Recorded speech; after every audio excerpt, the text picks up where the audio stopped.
हर एक चीज का एक कारण, हर एक चीज का एक कारण, हर एक चीज का एक, हर एक चीज, हर किसी कारणवश हमें बाइबल में मिली है। परमेश्वर ने कहा, जब मैं तुम्हें वापिस करूंगा तो ऐसी कटोरा डालूंगा और उसे दबाऊंगा, फिर भरूंगा, फिर दबाऊंगा, तुम्हें दबा दबा कर दूंगा, तुम्हें डबल ट्रिपल 10 गुना करके वापिस करूंगा जो तुमने मेरे राज्य में बोया हो।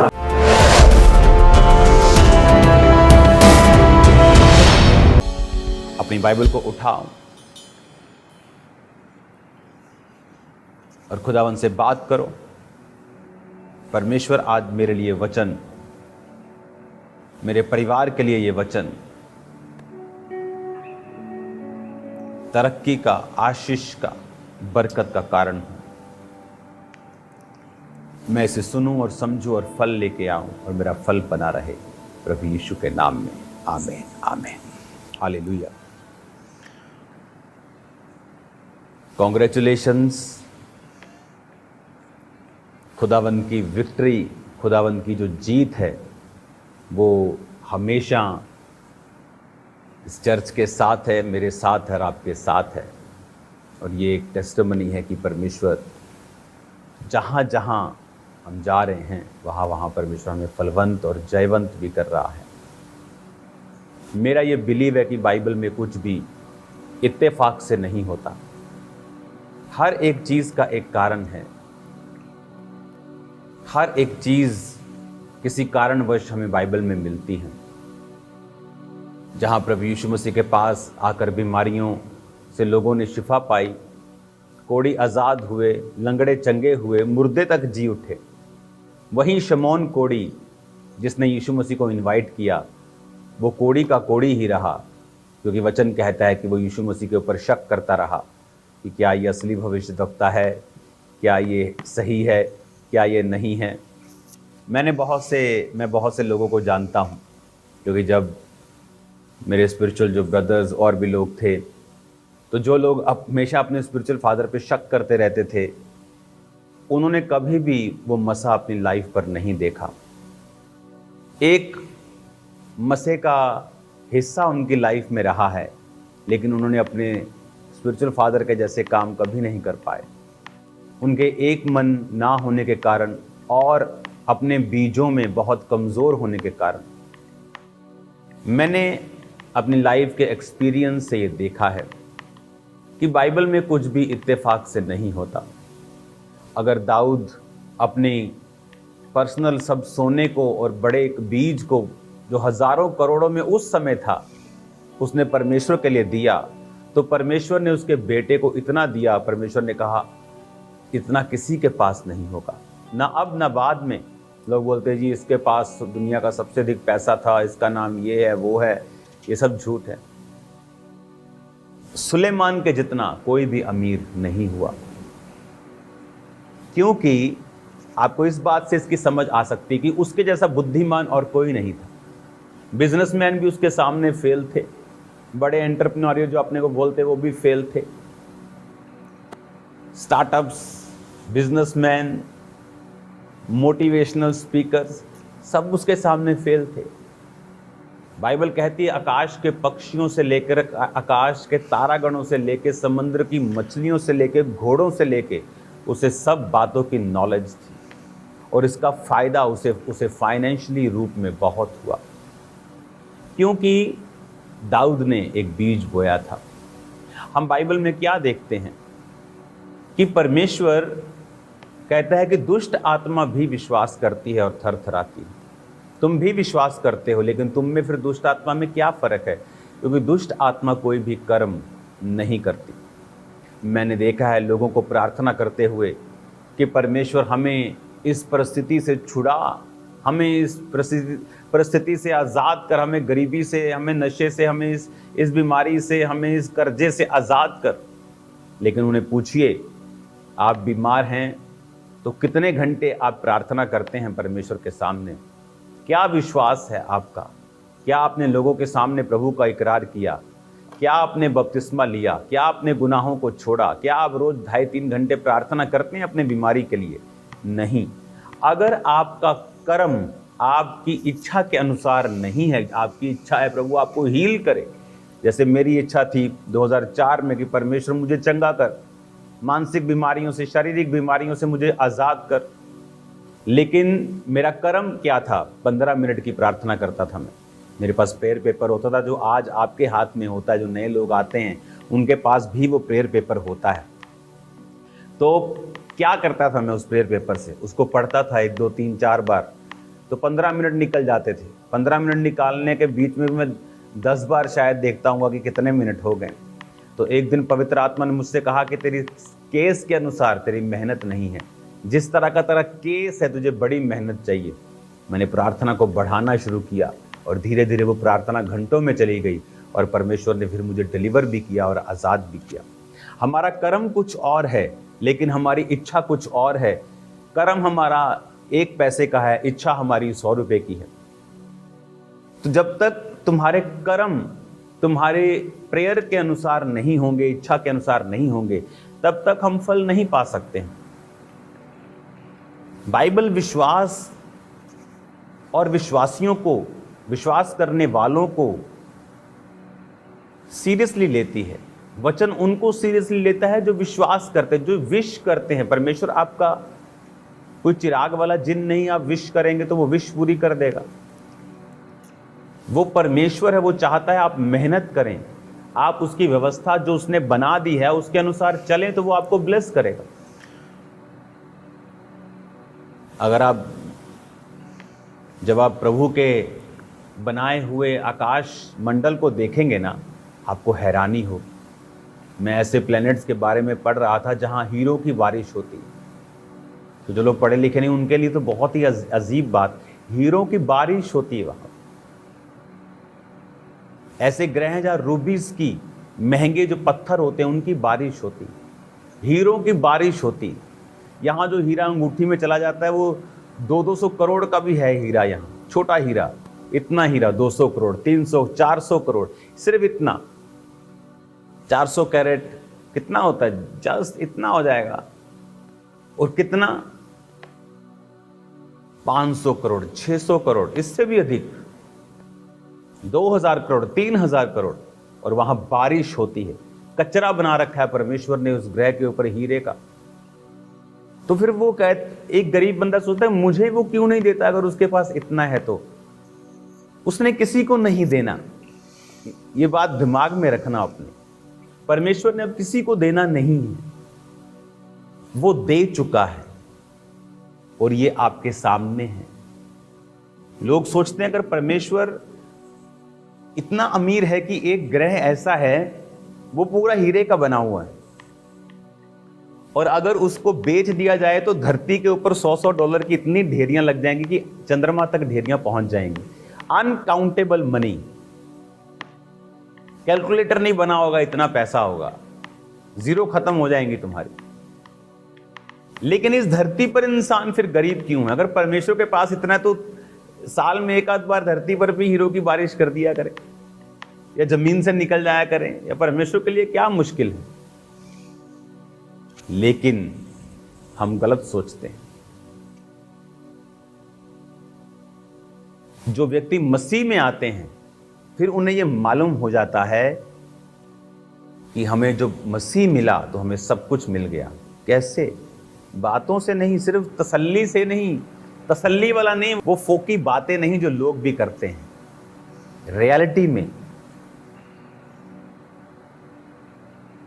बाइबल कहती है जब एलिया विधवा के पास गया और उसने कहा कि मुझे एक रोटी खिला और आते वक्त थोड़ा पानी भी लेती आना, कहती मेरे पास एक मुट्ठी आटे और एक कुप्पी तेल के अलावा कुछ भी नहीं।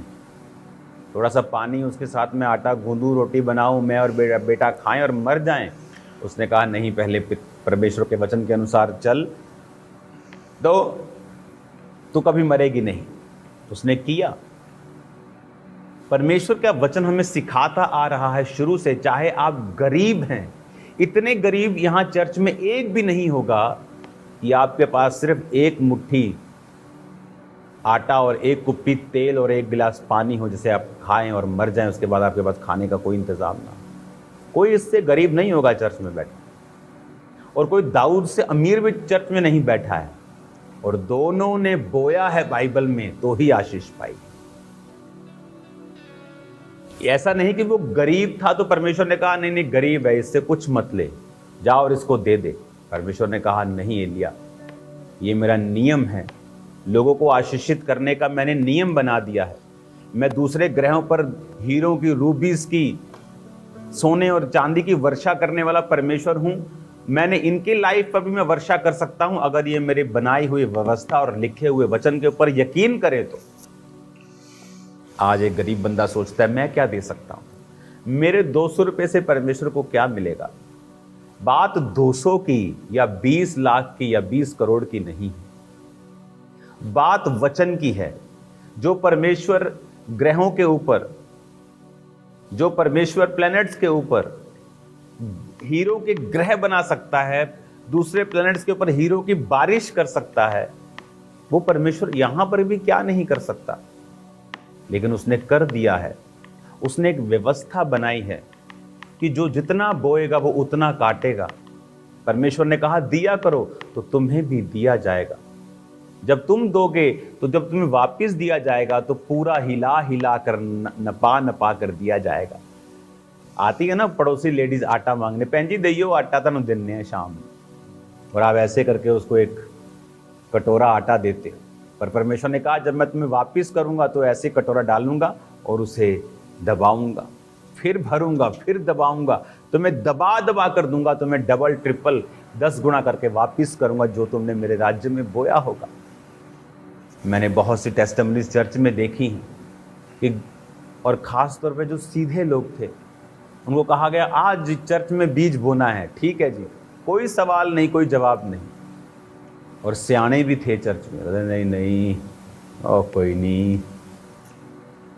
और जो मूर्ख थे अपनी निगाह में, परमेश्वर के लिए नहीं, वो बोते गए और अपने घर लेते गए, काटते गए। और जो सियाने थे वो गरीब के गरीब रहे। परमेश्वर ने कहा जो तू मेरे लिए खोएगा वो पाएगा। आज वो लोग टेस्टिमनीज के साथ हैं जिन्होंने बोया। ऐसे बहुत से बिजनेसमैन जो चर्च के साथ जुड़े हुए हैं, जब वो अपने बीजों को लाते थे, बड़े बीजों को, कि हमारे इस बिजनेस के लिए आप प्रार्थना कीजिए, ठीक है, लेकिन जब वो वापस आकर दोबारा आते थे बोलते थे नहीं नहीं परमेश्वर ने हमें एक बड़ा विजन दिया है, परमेश्वर ने मुझे ये खोलने के लिए बोला है। क्यों ऐसा हुआ? क्योंकि उन्होंने बीज को बोया और परमेश्वर उनके आइडियाज को ओपन करता है। सबसे बड़ा नुकसान अपने टाइथ को ना बोने का और अपनी ऑफरिंग्स को ना बोने का ये है कि आपके आइडियाज के ऊपर परमेश्वर अधिकार नहीं रखता। सबसे बड़ा नुकसान आइडियाज का है। आपकी तनख्वाह 17 से 15 नहीं हो जाएगी, 2 लाख से 1.5 लाख नहीं हो जाएगी। आइडियाज जब खत्म हो जाएंगे तो 2 लाख भी किसी काम का नहीं। एक व्यवस्था परमेश्वर ने बनाई है, वो गरीब के लिए भी है और अमीर के लिए भी है, कि तुम जितना बोते जाओगे मैं उतना तुम्हें देता जाऊंगा। तुम्हारे पास 1 बोरी बीज है, तुम बोवोगे 1 एकड़ की फसल काटोगे, कल को तुम आधा एकड़ बीज के लिए रख लो तो तुम 50 एकड़ काटोगे। लेकिन क्या हम आधा एकड़ बीज को बोने के लिए तैयार हैं? हम चाहते हैं कि हम थोड़ा भी बीज ना बोएं लेकिन फसल को काटें। परमेश्वर ने आपके हाथ में बीज दिया है। बाइबल कहती है बहुत से ऐसे विश्वासी जो प्रेरितों के काम में प्रेरितों के साथ रहते थे, जब वो बीजों को बोते थे प्रेरितों के पास, उनके पांव पर लोग बीज रखते थे, ऐसे मुट्ठी भीज के उनके हाथ में पकड़ा के जब तक आमीन ना बोलो हाथ नहीं छोड़ते थे लोग। ये मैंने देखा जब मैं शुरू में लोगों के घरों में गया तो मैंने बोला ये क्या कर रहे हो तुम लोग, ऐसे पकड़ लेते थे, असली पे करो, किस चीज, ये मुट्ठी में क्या है तुम्हारी ऑफरिंग, तो ऐसे थोड़ी ऑफरिंग करते हैं, मुट्ठी से अब करो प्रेयर। वो जब तक पास्टर आमीन आमीन बोलता नहीं तब मुट्ठी नहीं खुलती थी। कैसे ऐसे ऑफरिंग नहीं होती, ये रॉन्ग वे ऑफरिंग देने का। बाइबल कहती प्रेरितों के पांव पे पैसे रखते थे। बाइबल क्या कहती, प्रेरितों के पास जब पैसा जाता था तो वो ज़रूरत के हिसाब से उसको काम करते थे। सुसमाचार का काम, गरीबों को बांटने का, विधवाओं को बांटने का काम होता था। खुद वो विधवाओं को बांटने नहीं जाते थे क्योंकि वो पैसा पहले भवन में आकर पवित्र होता था, परमेश्वर की प्रेजेंस से निकलता था, प्रभु की आत्मा की अगुवाई से निकलता था। हालेलुया। इसलिए चर्च में 99.99% चैरिटी गुप्त में होती है, लेकिन जब आप करते हैं वो गुप्त में नहीं होती। लेकिन जब चर्च करती है वो गुप्त में होती। चर्च 2 बार दिखाती है ताकि लोग फॉलो कर सके, लेकिन उसके बाद वो सैकड़ों बार, हजारों बार गुप्त में करती है। हालेलुया। वो सिखाती है ताकि दूसरे लोग सीख सकें, दूसरे सन्स डॉटर्स फॉलो कर सकें, और उसके बाद वो गुप्त में करते हैं।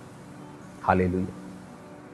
आज जब हमें ये मालूम है कि चाहे मैं गरीब हूं, अमीर हूं, बिना बीज बोए मैं ब्लेस नहीं हूं। प्रार्थना करने से आप फाइनेंशियली ब्लेस नहीं होते। उसके लिए परमेश्वर ने एक नियम बनाया है कि मैं तेरे खत्तों को ब्लेस करूंगा। उसने कहा मैं रखने की जगह तुम्हारे पास नहीं होगी, मैं इतना ब्लेस करूंगा अगर तू अपने टाइथ को बोएगा तो। आज कितने विश्वासी हैं जो टाइथ बोते हैं। आज लोग फॉरेन में भी लोग स्ट्रगल कर रहे हैं। जाओ देखो, यूके, कनाडा, अमेरिका जाके देखो जो टाइथ नहीं बोते हैं, आज भी फाइनेंशियली स्ट्रगल है। फॉरेन जाके भी स्ट्रगल खत्म नहीं हुआ। क्यों? क्योंकि परमेश्वर कहता मैं फिजूल खर्ची को तुम्हारे जीवन में भेजूंगा जब तुम मेरे वचन को नहीं मानोगे। हालेलुया। इत्तेफाक से कुछ भी नहीं है। हम पढ़ेंगे नीति वचन 6 उसके 6 आयत को। हे आलसी, चींटियों के पास जा, उनके काम पर ध्यान दे और बुद्धिमान हो। उनके ना तो कोई न्याय होता है, ना प्रधान, ना प्रभुता करने वाला, तो भी वे अपना आहार धूपकाल में संचय करती हैं और कटनी के समय अपनी भोजन वस्तु बटोरती हैं। हे आलसी, तू कब तक सोता रहेगा और कब तेरी नींद टूटेगी? कुछ और सो लेना, थोड़ी सी नींद, एक और झपकी, थोड़ा और छाती पर हाथ रखे लेटे रहना। तेरा कंगालपन राह के लुटेरे के समान और तेरी घटी हथियार बंद के समान आ पड़ेगी। ओछे और अनर्थकारी को देखो, वो टेढ़ी मेढ़ी बातें बकता है। हम 11 आयत तक इसको रखेंगे। हालेलुया। उसके बाद 12, 13 और 14 से लेके 19 तक ये आप घर जाके पढ़िए। इसमें और भी बातें हैं बहुत। 6 आयत में फिर से लिखा है, आलसी चींटियों के पास। परमेश्वर ने कहा चींटियों से सीखो। ना तो उनका कोई न्यायी, ना प्रभुता करने वाला, ना तो उनका कोई प्रधान, तो भी वो अपना आहार संचय करती हैं। हे आलसी, तू कब तक सोता रहेगा? हमें मालूम है मुझे प्रार्थना करनी है। बहुत से काम प्रार्थना से हल होते हैं। बहुत सी अगुवाई प्रार्थना से होती है। आत्मिक आंखें प्रेयर से खुलती हैं। अगुवाई परमेश्वर की जो आपकी स्पिरिट इनलाइटेड हो जाती है, एकदम से जयवंत हो जाती है, प्रार्थना से होती है। लेकिन तब भी आप प्रार्थना नहीं करते। आलस पड़ा है, सुबह कर लेंगे, अभी सो जाता हूँ, सुबह कर लूँगा। सुबह सोचते शाम को जल्दी आकर कर लूँगा। उसने कहा तेरी नींद कब टूटेगी? हालेलुया। कहता कुछ और सो लेना, थोड़ी सी नींद, तेरा कंगालपन राह के लुटेरे के समान। पुराने समय में राह के लुटेरे होते थे, अब तो बहुत कम है। अब तो सीसीटीवी कैमरा आ गए, लोग कम करते हैं ऐसे काम। लेकिन रास्तों में लुटेरे होते थे, राह के लुटेरे, समुद्री लुटेरे, डाकू। कहता तू ऐसा होगा कि एकदम से लुटेरे तेरे पास आ गए और तू कुछ नहीं कर सकता। हथियार बंद लोग तेरे एकदम सामने खड़े हो गए, फिर तू कुछ नहीं कर सकता। तो परमेश्वर ने कहा अगर तू आलसी है तो तू कंगाल भी हो जाएगा। आज बहनें प्रार्थना करने में आलसी हैं, फास्टिंग करने में आलसी हैं।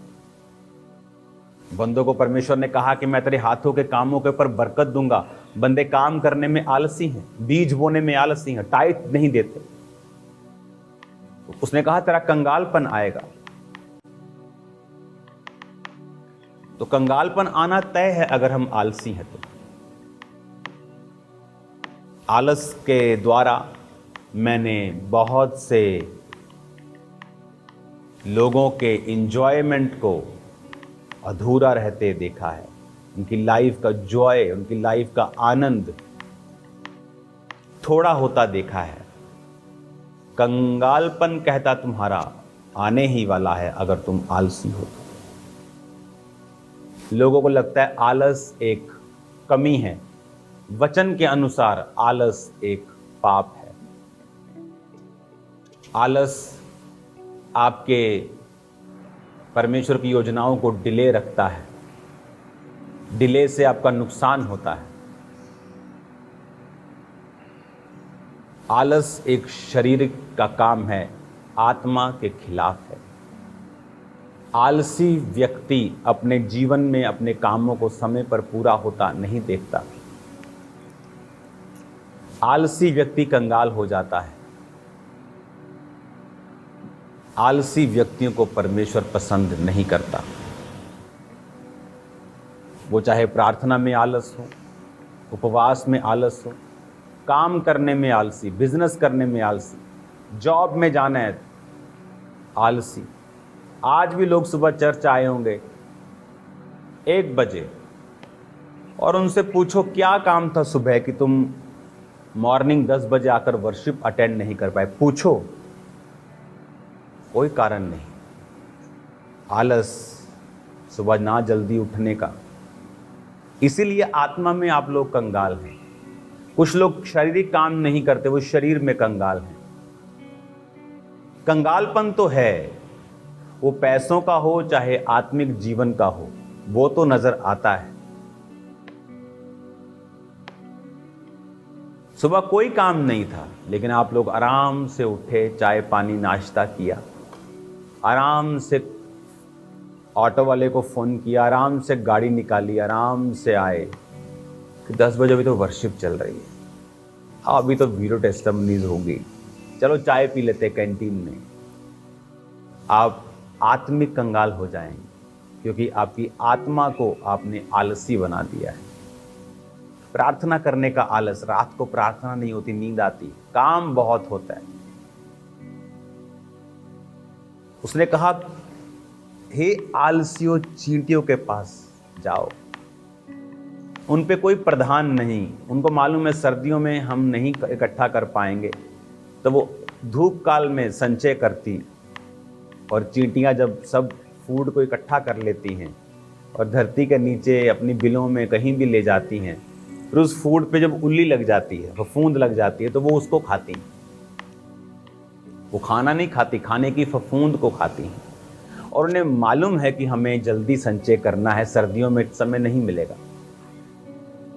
लेकिन चींटियां समझदार हैं, लेकिन विश्वासी समझदार नहीं हैं। शैतान क्यों आपको नींद देता है जब आप बाइबल पढ़ते हैं? वैसे आपको पिक्चर देखनी हो 3 घंटे की तो आपको नींद नहीं आती। आपने 6 घंटे की सीरीज लगातार देखनी हो, आपकी आंखें ऐसे खुली रहती हैं जैसे आपने 10-15 कप कॉफ़ी के पिए। लेकिन जैसे आप बाइबल पढ़ने लगते हैं, आपको लगता है बड़ी अच्छी नींद आ रही, चलो सो लेते हैं, सुबह उठे। सुबह उठते तो फिर आपके पास समय नहीं होता, आपके काम, आपको घंटियाँ बजती हैं, आप नहीं जा पाते। यही रीज़न है आपकी स्पिरिचुअल लाइफ कंगालपन की ओर है।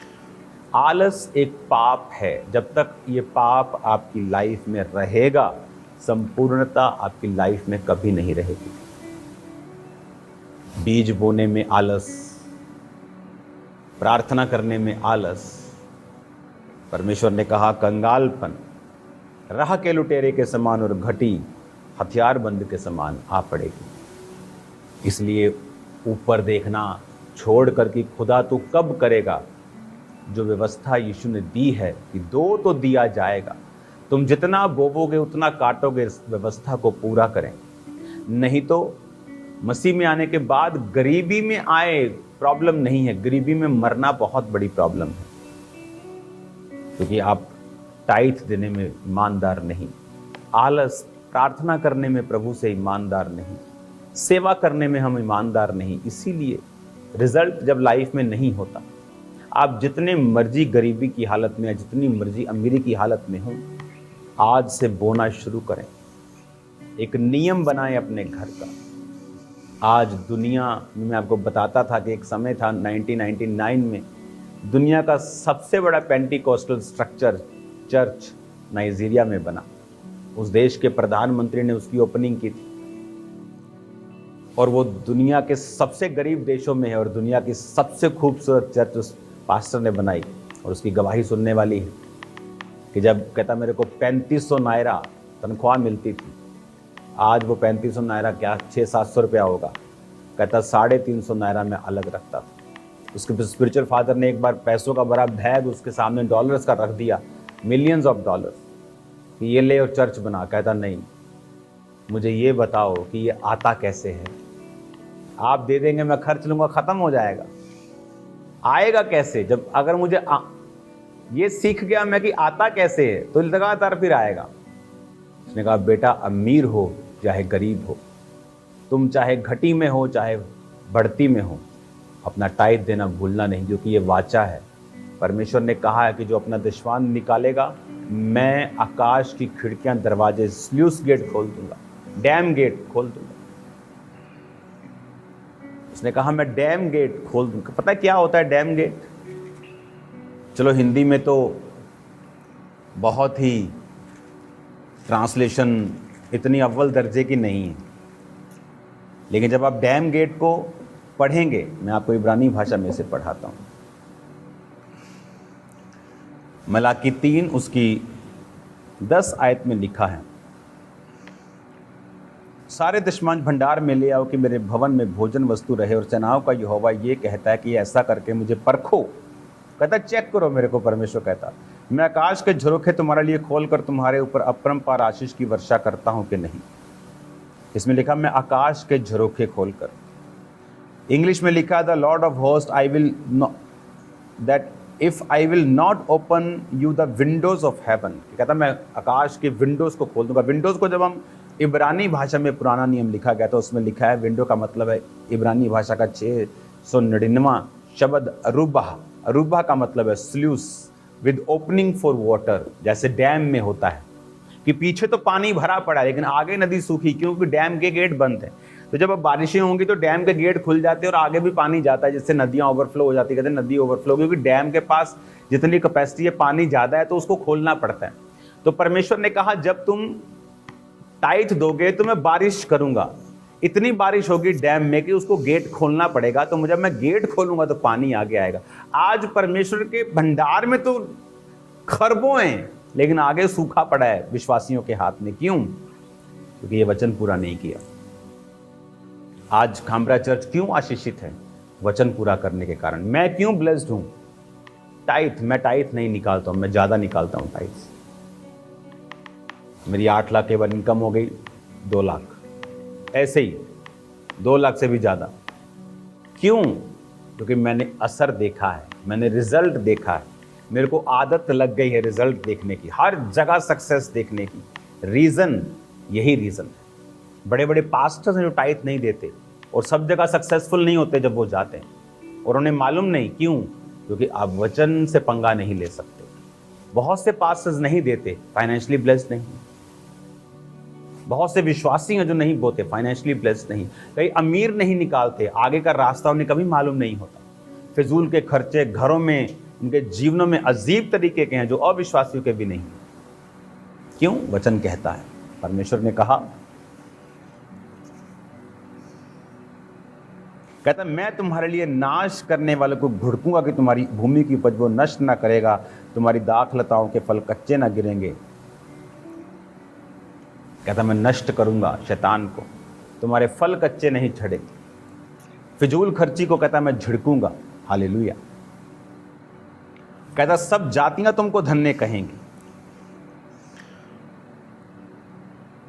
तुम्हारा देश मनोहर होगा। हालेलुया। तुम्हारा देश मनोहर होगा। हालेलुया। 8 आयत में लिखा, क्या मनुष्य परमेश्वर को धोखा दे सकता है? पर देखो तुमने धोखा दिया है। तो भी पूछते हो किस बात में हमने धोखा दिया और लूटा है? परमेश्वर कहता दशमांश में और भेंटों में, उठाने की भेंटों में। तुम पर श्राप पड़ा है क्योंकि तुम मुझे लूटते हो, वरन सारी जाति ऐसा करती है। जब हम हैं ही श्राप के नीचे, लोग बोलते हैं कि नए नियम में टाइथ नहीं है। टाइथ नया नियम पुराने नियम का मसला है ही नहीं। टाइथ अब्राहम के जमाने से था, जब पुराना नियम नहीं था। टाइथ जीसस क्राइस्ट ने कहा कि तुम सौंफ और जीरे का, पुदीने का दशमांश देते हो, अच्छा करते हो, ये भी करो और ये भी करो, न्याय, दया, विश्वास को भी करो, उसको भी ना छोड़ो। जब हमने बोया ही नहीं तो हमारी गरीबी के श्राप कैसे टूटेंगे? हमने बोया ही नहीं, कैसे परमेश्वर रास्ते खोलेगा, आइडियाज देगा, ओपन करेगा माइंड को, स्पिरिट को? हमें ये देखना होगा, सोचना होगा, समझना होगा। इमोशनल नहीं, स्पिरिचुअल क्रिश्चियन बनना होगा। स्पिरिचुअल क्रिश्चियन बनना होगा। एक मंदबुद्धि बच्चे को उसकी मां संभाल सकती है जब तक वो जिंदा है, पर क्या वो मंदबुद्धि बच्चा अपने जीवन का आनंद ले सकता है? नहीं। एक वचन पे ना चलने वाला विश्वासी एक मंदबुद्धि बच्चे की तरह है। प्रभु से छोड़ता तो नहीं है, लेकिन वो अपने जीवन का आनंद भी ले नहीं पाता है। कहता तुम पर श्राप पड़ा है। क्यों? क्योंकि परमेश्वर ने ये व्यवस्था को बनाया है। आप जब बोते हैं और वो पैसा परमेश्वर के कामों में लगता है, गरीबों के घरों में लगता है, विडोज के घरों में लगता है, टीवी मिनिस्ट्री में लोग सुसमाचार को सुनते हैं, पोस्टर्स, पम्फलेट्स, इवेंजलिज्म हर जगह लगता है, उसकी आशीष आपको मिलती है। पास्टर अपने लिए पैसों को नहीं मांगता, क्योंकि वो अपना पेट पाल सकता है, अपने परिवार को चला सकता है। लेकिन जब हम परमेश्वर के लिए कुछ करते हैं तो हम एक फेथ स्टेटमेंट देते हैं कि परमेश्वर तेरे वचन पे हमें विश्वास है और हम ये काम करेंगे। अगर आप टाइट नहीं निकालते हैं, कोई दुनिया की ताकत आपको कर्जों से आज़ाद नहीं रख सकती, फिजूल खर्चियों से आज़ाद नहीं रख सकती। आप टाइट निकालना शुरू करें, देखें फिर 6 महीने, 2 साल, 3 साल में सारी सिचुएशन, माइंड, सोच, कैसे बदलाव आपकी लाइफ में होते हैं। हालेलुया। 8 तारीख को सफेद वस्त्र मीटिंग होगी, क्योंकि 15 तारीख को बड़ी मीटिंग भी है, तो इसलिए 8 को वाइट कपड़ों वाली मीटिंग होगी, ताकि लोग, जो बड़ी मीटिंग है अगले हफ्ते भी, तो वो दोनों मीटिंग्स अटेंड कर पाएंगे। तो ये डबल ब्लेसिंग होगी, इसलिए मीटिंग को 8 तारीख किया गया। 8 तारीख को आप सफ़ेद वस्त्र वाली मीटिंग वीरवार को अटेंड करेंगे, और अगले वीरवार बड़ी मीटिंग होगी, और संडे अगले बड़ी मीटिंग हो। तो तैयारी के साथ आए। अगस्त एक स्पिरिचुअल, एक आत्मा की बढ़ोतरी का महीना है। अगस्त महीना, अगस्त महीने के लिए अपने बेस्ट बीजों को, जो आज तक ना मैंने बोया हूं, मैं वो बीज को बोने के लिए तैयार हूं। आप भी अपने बीजों को तैयार रखें। अगस्त महीने, अगस्त महीना मेरा स्पिरिचुअल बर्थडे का महीना है, और प्रभु ने मुझसे वायदा किया है कि वो इस church of science and wonders को स्पिरिचुअली बहुत से आपको एक्सपीरियंस होंगे, स्पिरिचुअली बहुत बढ़ोतरी आपकी लाइफ में होगी। अपने बीजों को अगस्त महीने में तैयार रखें, छत के काम के लिए, बाकी कामों के लिए। बड़े बीजों को आपको अगस्त 4, 8 और उसके बाद बड़ी मीटिंग, इन सभी मीटिंग्स के लिए अपने बीजों को तैयार रखें। मैं जल्द आपके बीच में हूँगा, और प्रेयर माउंटेन्स की बड़ी मीटिंग भी आने वाली है। पास्टर्स मीटिंग, जो परमेश्वर ने मुझे पूरे इंडिया, इंटरनेशनल भी करने के लिए बोला है, वो भी अगस्त में ही मैं अनाउंस करूँगा। तो ये बहुत इम्पॉर्टेंट महीना है। फुल तैयारी रखें, स्पिरिट में रहें, आलसी ना हो, प्रेयर करें, फास्टिंग करें, अपने परिवार के लिए, अपने लिए, मेरे लिए, चर्च के लिए, अपनी लाइफ के लिए, क्योंकि आप सेव नहीं होंगे यीशु मसीह के नाम में। मैं आपको ब्लेस घोषित करता हूँ। जल्दी मैं आपसे मिलता हूँ खुदावंद की उपस्थिति में इंडिया में। तो थर्सडे मीटिंग के लिए तैयार रहें, संडे मीटिंग के लिए तैयार रहें, उसके बाद सफ़ेद वस्त्र मीटिंग के लिए तैयार रहें, फिर बड़ी मीटिंग आ जाएगी। हम लगातार अब बिजी रहेंगे। God bless you all.